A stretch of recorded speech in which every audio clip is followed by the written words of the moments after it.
amados irmãos, que a graça soberana de Jesus Cristo seja sobre a tua vida, sobre a tua casa, sobre a tua família.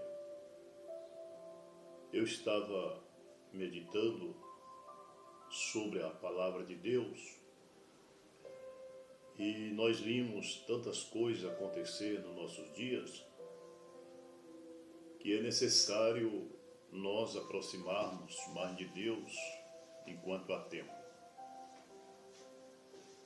A Bíblia diz em Isaías: buscai o Senhor enquanto se pode achar, invocai-o enquanto está próximo. Nós sabemos que há comodidade, há expressões, argumentos e desvarios doutrinários nos nossos dias, gerando assim conflitos, divisões e escândalos. Escândalo estes que está imbuído dentro dos preceitos das chamadas organizações religiosas, ou seja, das chamadas igrejas religiosas. Haja vista que há consequências terríveis sobre determinadas pessoas, porque são influenciadas e não receberam, na verdade, o amor da salvação para se salvar. Certa vez, tinha uma mulher em nossa igreja, ela chegou ali para congregar conosco, pasme-se, eram pessoas que diziam crer na mensagem a qual pregamos. E ela chegou na igreja e ela sentou-se e ficava engolindo mosquito, olhando para as paredes, reprovando alguma coisa. E eu, como um pregador, eu fiquei um pouco preocupado, sem saber o que estava passando na cabeça daquela irmã. Mas, um certo dia, ela me ligou e falou: pastor, eu não vou congregar mais na igreja do Senhor. Eu simplesmente falei para ela: tudo bem, você tem o direito de congregar onde você quer. E é uma coisa que nós temos que saber, que o profeta de Deus para essa era, ele disse ali na mensagem, a ordem da igreja, que a igreja ela é soberana. E quem é a igreja? É o pastor ou é você? Então a igreja ela é soberana.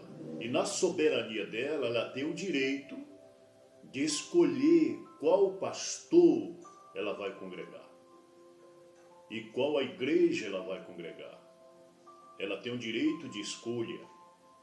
Isso também está embasado nas Escrituras, porque quando o povo escolheu Saul, rejeitou o profeta Samuel, e aquilo foi uma grande decepção para Samuel, e quando ele foi reclamar para Deus que o povo havia rejeitado e aceitado aquele outro homem, Saul, Deus disse para Samuel: este povo não rejeitaste a mim, a ti, mas rejeitaste a mim.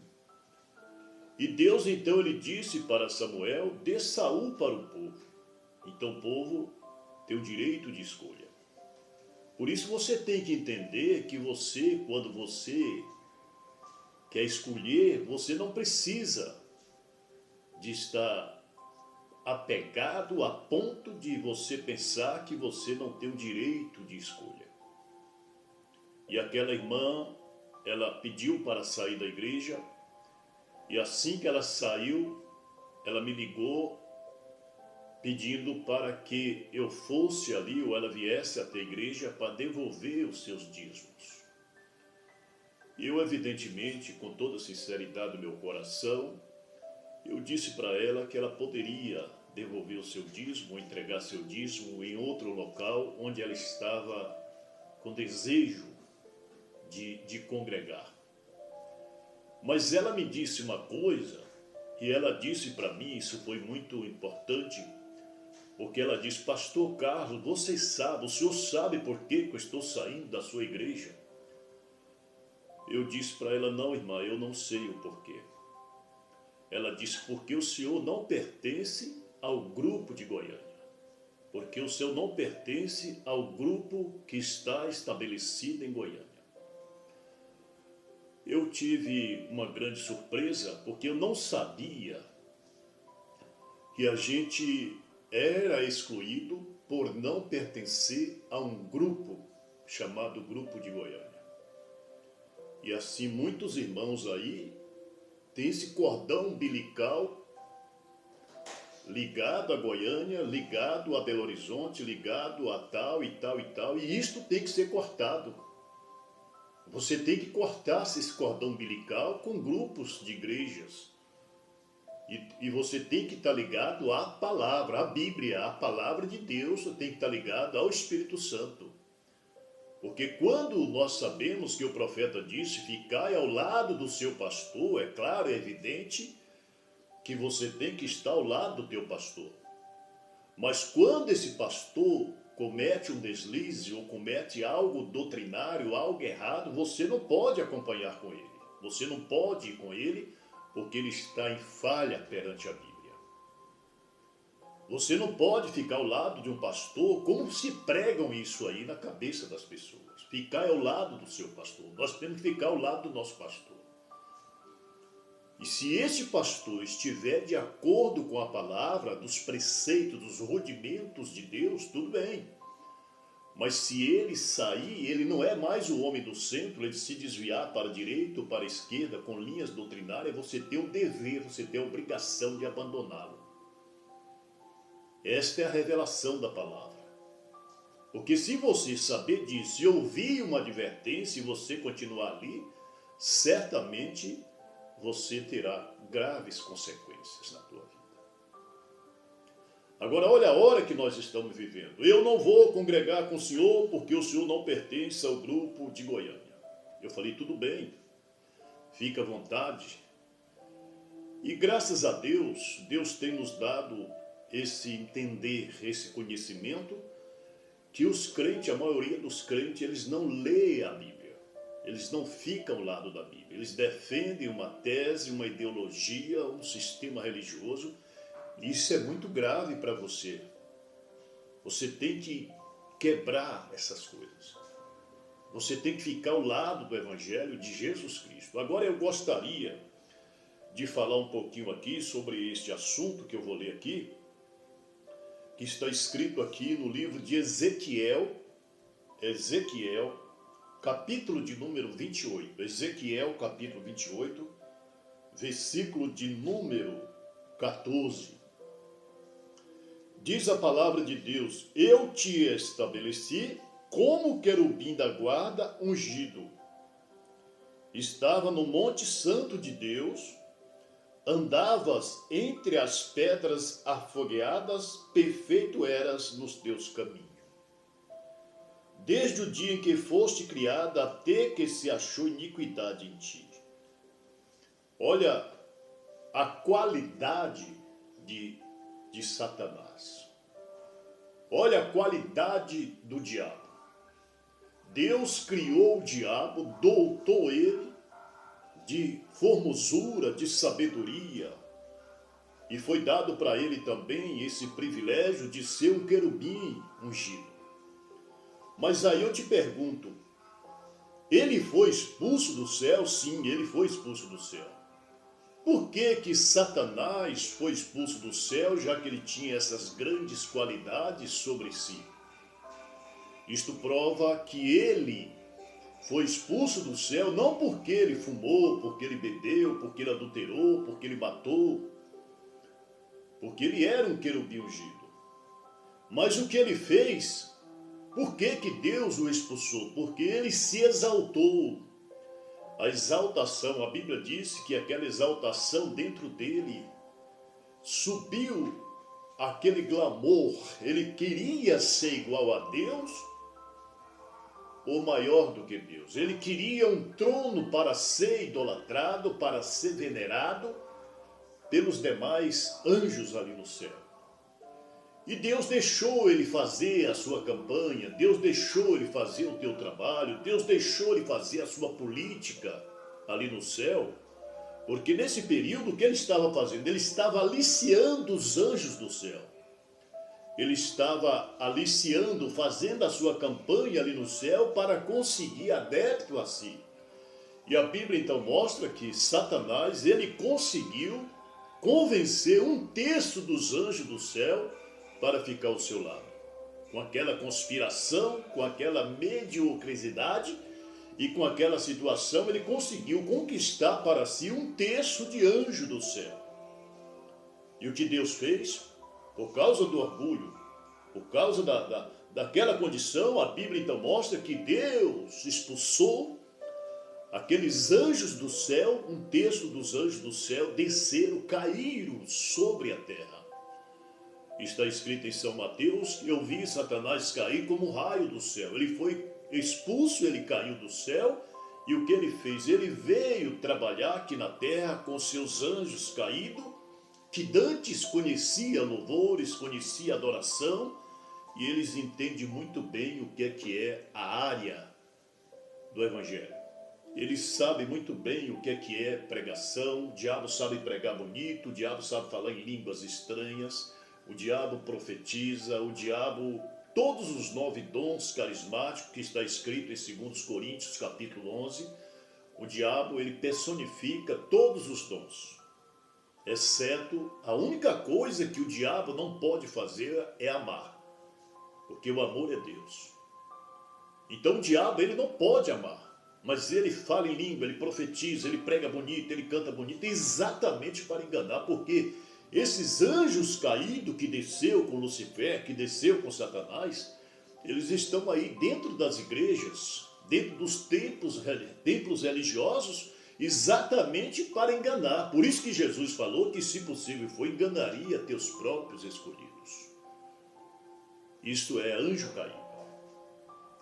Anjo caído dentro das igrejas, chamada evangélica, para enganar o povo, levando o povo a colocar o coração em um homem, levando o povo a colocar o coração em uma instituição, em uma igreja, mas lá dentro eles não têm o Espírito Santo. Por isso que está escrito na Bíblia que toda árvore que não der bom fruto tem que ser cortada e lançada no fogo. Então tem que dar fruto para Jesus. Você está dando fruto para o nosso Deus? Será que esse evangelho que você está seguindo está dando fruto para Jesus? Ou está dando fruto para uma instituição?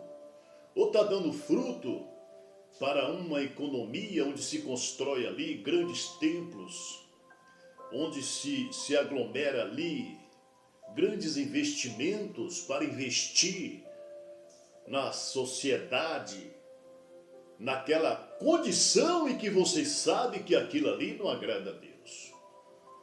Mas, meu amado e querido irmão e ouvinte, é hora de nós pedir a Deus sabedoria. É hora de nós pedirmos a Deus conhecimento. Por isso diz a Bíblia, para nós crescermos no conhecimento e na graça. Quando se tem isso, recebe. Por isso é necessário você e eu, nós pedirmos a Deus e termos de Deus um dos dons mais importantes, que é o dom de discernir espírito. Quantos espíritos enganadores têm saído? Quantos espíritos enganadores estão em cima dos altares, dos púlpitos? Quantos espíritos estão te levando a se afastar do evangelho cada dia mais? A crer no evangelho falso?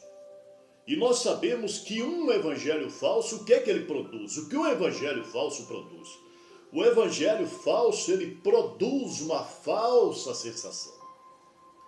O evangelho falso, ele mostra para uma pessoa que está na lama, que é um porco, e leva ele a estar convencido e convencida de que ele é uma ovelha. O evangelho falso tem esse poder.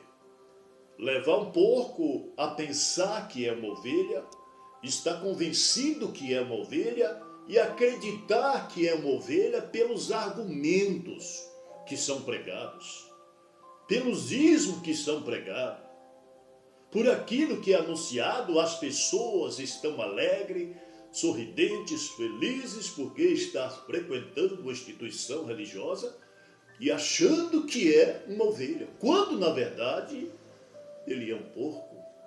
Por isso continua na lama, por isso as tuas atitudes, por isso os seus frutos, por isso que ainda estão na lama, porque o evangelho que recebeu não é um evangelho que vem do alto. Por isso que está escrito ali no livro de Gálatas, capítulo 1, versículo de número 8. Diz a palavra de Deus: se nós mesmos, isto é, os apóstolos, se nós mesmos, ou um anjo descer do céu que pregue outro evangelho que vá além do que temos pregado, é um evangelho anátema. Anátema significa amaldiçoado. É outro evangelho que não leva à mudança de vida. Por isso as mulheres estão como estão, vestindo roupas imorais. Os homens, pastores, pregadores, em cima dos púlpitos, em prostituição, adultérios, divisões, carnalidade. E aí as duas leis estão aí. A lei do pecado está reinando. A lei do engano está reinando. Agora, olha a hora que nós estamos vivendo. É hora de nós pensarmos e agradecer a Deus por Deus ter abrido o nosso entendimento com discernimento de espírito e tomar coragem e abandonar esse sistema arcaico, falido, diabólico, onde é governado por anjos caídos que foram expulsos do céu para enganar as almas, para enganar as pessoas. Meu amado e querido ouvinte, nós temos que saber disso. Eu me lembro agora de uma ilustração de um certo missionário que ele foi pregar para os índios.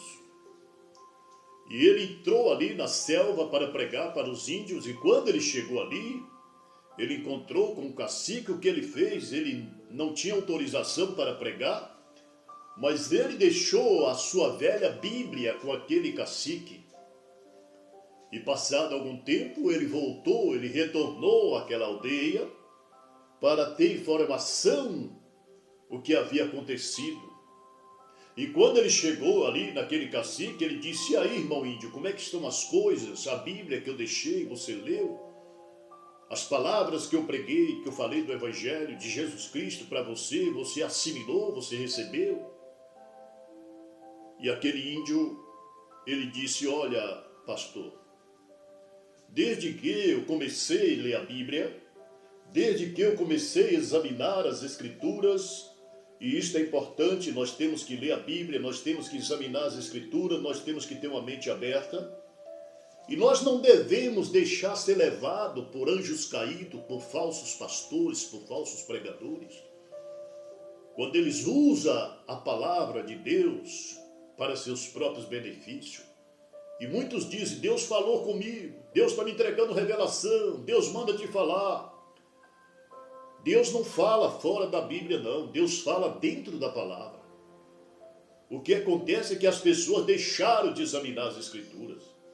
As pessoas deixaram de ler a Bíblia e não ter a Bíblia como a sua prática e regra de fé. Abandonaram a Bíblia e estão apenas focados naquilo que o homem prega, que muitas vezes é fruto da sua mente. A maioria dessas revelações que são entregadas em cima desses púlpitos são frutos da mente do homem. Não está embasado naquilo que está escrito. Então, é melhor nós termos um momento de ensinamento, de adentrar-se na palavra de Deus, ter um bom conhecimento, um bom estudo da Bíblia, do que estar atrás desses ventos de doutrina que te leva à ruína. Quantos filhos destruídos que foram criados dentro das igrejas? Quantas filhas destruídas hoje, com a idade de adolescência, já destruído, com as mentes cauterizadas, caídos nas drogas, no pecado, na incredulidade, tornaram-se ateus e foram criados dentro das igrejas. Por que isso? Porque não colocaram em prática a fé genuína. A Bíblia diz: ensina o teu filho no caminho do Senhor. E muitas vezes não se ensina o filho no caminho do Senhor. Ensina o filho no caminho da igreja, no caminho da instituição, daquilo que aprendeu que não é correto. Então, Por isso tem acontecido isso. E aquele velho índio, quando ele recebeu ali aquela Bíblia, o que ele fez? Ele convocou as pessoas ali indígenas e começaram a ensinar e a ler a Bíblia. E quando aquele missionário retornou ali, aquele missionário lhe fez uma pergunta. Ele disse: como vai, irmão índio? Como vai as coisas? Como é que estão? E aquele índio, aquele cacique, ele disse para aquele missionário, ele disse assim: olha, depois que eu comecei a ler a Bíblia, depois que eu comecei a examinar as Escrituras, agora eu sinto que há dois cães dentro de mim. E aquele índio então disse para esse missionário que havia dois cães dentro dele, um querendo que ele fizesse o bem e o outro querendo que ele fizesse o mal. Olha só, um querendo que ele agradasse a carne e outro querendo que ele agradasse o espírito. Olha a disputa do homem. O velho homem querendo vencer o novo homem querendo vencer o velho homem.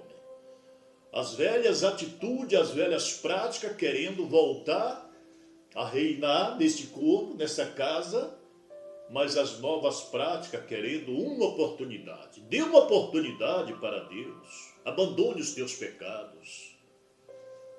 Abandone as tuas falhas. Crê no Senhor Jesus Cristo e será salvo tu e tua casa. E aquele missionário perguntou para aquele índio: já que tem essa disputa, esses dois cães brigando dentro de ti, qual dos dois vai vencer? Qual dos dois vai vencer? Aí nós temos que saber que há um espírito e há a carne. Há o poder das trevas e o poder da luz, está entre nós. Há somente dois poderes na terra: o poder do mal e o poder do bem. Ou você serve a um ou você serve a outro. Você não pode servir a dois senhores. Você não pode servir a dois lobos. Você não pode servir a Deus e servir o diabo. Por isso que a Bíblia diz que a palavra do cristão seja sim, sim ou não, não. O que procede disso é procedência do maligno. Você não pode estar em cima do muro, no tocante às coisas de Deus. Ou você tem que tomar a decisão, ficar ao lado de Deus ou ficar ao lado do diabo, porque naquele grande dia terá surpresa. E aquele missionário então faz essa pergunta: qual dos dois que vai vencer? E aquele índio, aquele velho índio disse assim: olha, missionário, que vai vencer aquele a quem eu der mais alimento. O que eu alimentar mais vai vencer. Se eu alimentar este cão, ele vai alimentar. Se eu alimentar esse outro cão, ele vai vencer. Então o vencedor é aquele que mais recebe alimento. E nós somos assim. Você está sendo, você tem que alimentar as coisas de Deus. Você tem que alimentar o Espírito Santo. Você tem que alimentar-se da palavra. Não de ensinamentos arcaicos, falidos, de doutrinas caídas, rebentadas. Você está fazendo o que ali? Você sabe que aquilo ali não te dá direito ao reino dos céus. Você sabe quando você está seguindo e tentando defender uma tese, uma doutrina de hipocrisia, de igrejas falsas, de evangelho falso, você sabe que você vai acertar com Deus. Então é hora de você se arrepender. Deus está falando contigo. Deus está abrindo teus olhos. Seja humilde. Ao mesmo tempo que você seja humilde para aceitar a palavra, você também tem que ser corajoso para dizer não. Porque foi Jesus que nos ensinou. Jesus que falou para nós ali em Apocalipse. Ele deixou bem claro. E nós sabemos que a Bíblia diz: não ajunteis com as obras infrutíferas das terras, mas antes condenai-as. Sai dessa situação. Nós estamos no fim. Jesus está voltando. Qualquer manhã desse ele estará pronto. Qualquer anoitecer, qualquer momento Jesus está voltando. É hora de desespero. É hora de você abandonar esses velhos preceitos, esses velhos costumes e agarrar-se ao Espírito de Deus e se humilhar. Jesus está te dando oportunidade. Ele está te chamando. Abraça a causa de Deus. Olha que Ele está te chamando. Jesus Cristo está te chamando. Aceita-o agora. Deixa as doutrinas estranhas de lado e crê no Senhor Jesus Cristo. Que Deus te abençoe. Que a graça soberana seja sobre a tua vida, hoje e para sempre. Amém.